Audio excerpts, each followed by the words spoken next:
Genèse 13. La séparation d'Abram et Lot.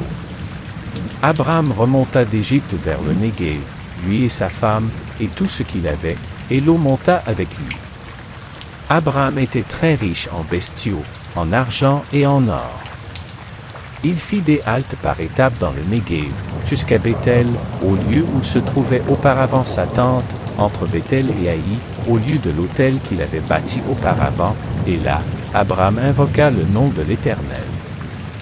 Lot, qui voyageait avec Abram, avait aussi des brebis, des bœufs et des tentes.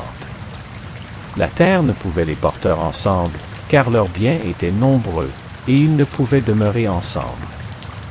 Il y eut des querelles entre les pasteurs des troupeaux d'Abram et les pasteurs des troupeaux de Lot. Les Cananéens et les Phéréziens habitaient alors dans le pays. Abram dit à Lot, « Que je te prie, qu'il n'y ait point de querelle entre moi et toi, entre mes pasteurs et tes pasteurs, car nous sommes des frères. Tout le pays n'est-il pas devant toi? Sépare-toi, je te prie, de moi, si tu vas à gauche, j'irai à droite, et si tu vas à droite, j'irai à gauche. » Lot leva les yeux et vit toute la plaine du Jourdain, qui était entièrement arrosée, avant que l'Éternel ait détruit Sodome et Gomorrhe, comme le jardin de l'Éternel, comme le pays d'Égypte, jusqu'à Tsoar.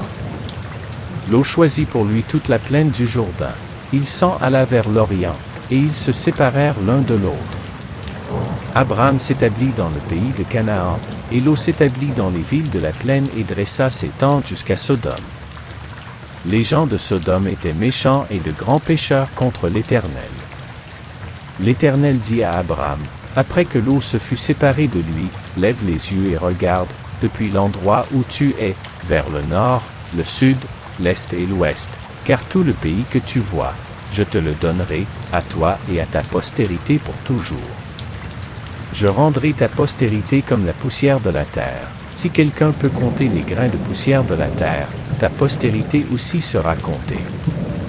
Lève-toi, parcours ce pays dans sa longueur et dans sa largeur, car je te le donnerai. » Abram leva sa tente et vint habiter auprès des chênes de Mamré, qui sont à Hébron, et il y bâtit un autel à l'Éternel. Merci d'avoir regardé. J'espère que vous avez apprécié le chapitre d'aujourd'hui.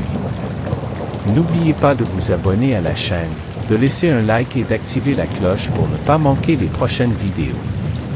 À la prochaine lecture.